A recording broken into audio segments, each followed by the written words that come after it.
Promise na naman yan sa mga tao na alam mong para lang sa eleksyon at para lang sa kanilang mga senators. Para manalo yung kanilang alyansa kuno na iniwanan naman din sila nung dalawa nilang kandidato dahil kakaalam ko walang direksyon yung kanilang alyansa. Well, hindi ko alam kung anong motibo nila. Baka, yes, inaano na naman nila yung mga tao, binubudol na naman nila yung mga tao sa 20 pesos per kilo na bigas.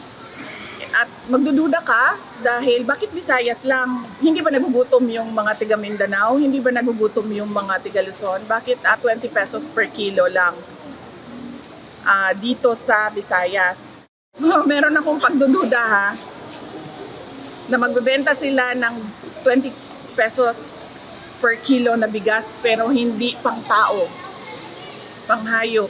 Pag sinabi natin 20 pesos per kilo na bigas, yung pwede kainin ng tao. Yan yung 20 pesos per kilo na binibenta, yung pinapakain sa baboy. Hindi mga baboy hindi mga hayop ang mga Pilipino.